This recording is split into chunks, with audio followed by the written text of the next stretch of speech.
গণ অধিকার পরিষদ নামের মধ্যে কোনো তাত্ত্বিকতা কিংবা বিশ্লেষণ করার দরকার নাই। আম জনতা সবাই যেন নামটি দেখেই তার কর্মকাণ্ড সম্পর্কে কাজ করতে পারে, সেই জন্য আমরা সহজবোধ্য একটি নাম গণ অধিকার পরিষদ আমরা ঠিক করেছি। গণ অধিকার পরিষদের যে অঙ্গ সংগঠন, সহযোগী সংগঠন, ছাত্র অধিকার পরিষদ, যুব অধিকার পরিষদ, শ্রমিক অধিকার পরিষদ, প্রবাসী অধিকার পরিষদ, পেশাজীবী অধিকার পরিষদ এবং নারী অধিকার পরিষদ, আপনারা তাদের কর্মকাণ্ড সম্পর্কে জানেন। প্রত্যেকটি সহযোগী সংগঠনের নেতৃত্ব নির্বাচন হয় গণতান্ত্রিক প্রক্রিয়ায়। কাজী রিজু ভাই যেটা বলেছেন, আমরা এটাই চাই, আপনাদের গণ অধিকার পরিষদ করার জন্য গণ অধিকার পরিষদে আসা লাগবে না। গণ অধিকার পরিষদকে গড়ার জন্য, রাষ্ট্র বিনির্মাণ করার জন্য আপনারা গণ অধিকার পরিষদের সাথে সম্পৃক্ত হন, গণ অধিকার পরিষদের সাথে থাকেন।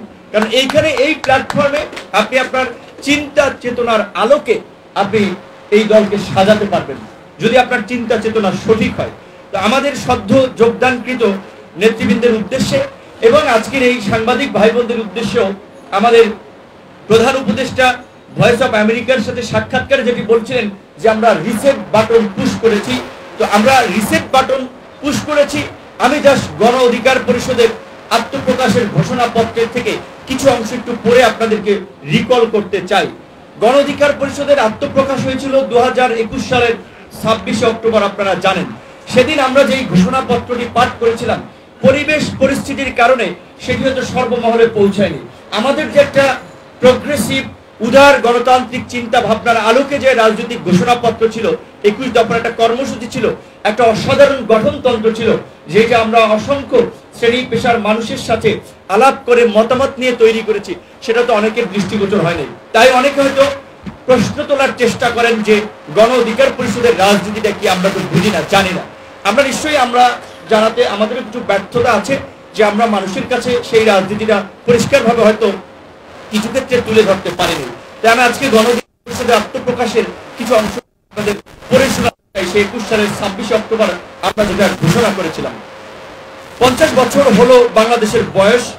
স্বাধীনতার সুবর্ণ জয়ন্তীতে আমরা আজ প্রিয় দেশবাসীর সামনে হাজির হয়েছি। মহান সৃষ্টিকর্তার উপর ভরসা করে আমূল বদলে দেওয়ার বার্তা নিয়ে, নতুন করে বাংলাদেশ গড়ার প্রত্যয় সহকারে। আমরা সেদিনই বলেছিলাম যে আমূল বদলে দেওয়ার বার্তা নিয়ে এবং নতুন করে বাংলাদেশ গড়ার প্রত্যয় সহকারে আমরা আপনাদের সামনে হাজির হয়েছি। আমাদের জন্মগত শতাব্দীর 9-এর দশকে বাংলাদেশের লাখো লাখো পরিবারের তরুণ সদস্য আমরা, যারা কোনো মানসম্পন্ন শিক্ষা পায়নি,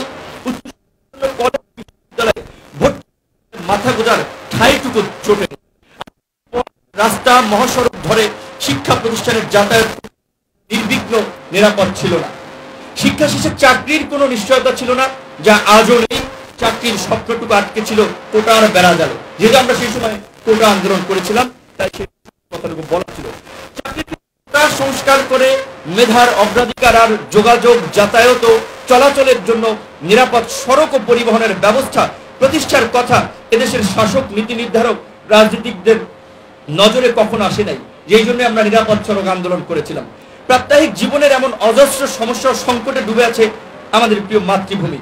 দেশবাসীর এমন মৌলিক জরুরি ও মানবিক প্রয়োজনকে কোনো গুরুত্ব দেয় না রাজনীতিক ও আমলারা। লালফিদার দৌড়ত্তি যেটা আটকে থাকে। কুৎসা হামলা, নির্যাতন, মিথ্যা মামলা, কারাবরণ ও জীবনের ঝুঁকি নিয়ে এক বৈরী বাস্তবতায় আমরা কোটা সংস্কার আন্দোলন করেছি।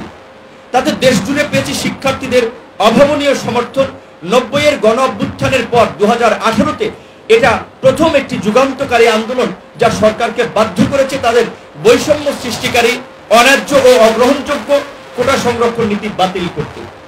এই আন্দোলনও এর বিজয়ের মধ্যে দিয়ে ছাত্র অধিকার পরিষদ দেশের সর্ববৃহৎ ছাত্র সংগঠন পরিণত হয়।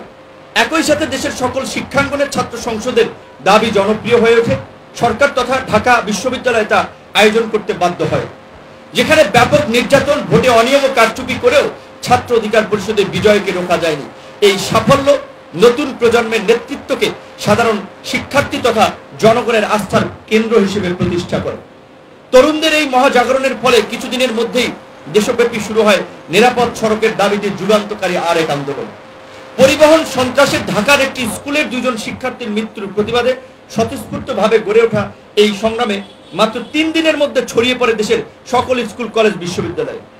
সমাজ সচেতন জনহিতকর ও সুশৃঙ্খল এই প্রতিবাদে নেতৃত্ব দেয় অতি সাধারণ শিশু কিশোররা। দীর্ঘ 10 দিন স্থায়ী এই লড়াই অমীমাংসিতভাবে চাপা পড়ে ক্ষমতাসীন দলের হেলমেট সন্ত্রাস, পুলিশ ও বিজিবির বর্বর ও রক্তক্ষয়ী হামলা, অজস্র গ্রেপ্তার ও মিথ্যা মামলার ধারে। 2018 সালে গড়ে ওঠা ও ব্যাপক জনপ্রিয়তা পাওয়া কোটা সংস্কার এবং নিরাপদ সড়ক আন্দোলন প্রমাণ করেছে বাংলাদেশের মানুষ নিজের ভাগ্য পরিবর্তনের জন্য প্রাণপণ সংগ্রাম, আত্মত্যাগ ও নতুন সংগঠনের পতাকা তলে সমবেত হতে প্রস্তুত রয়েছে।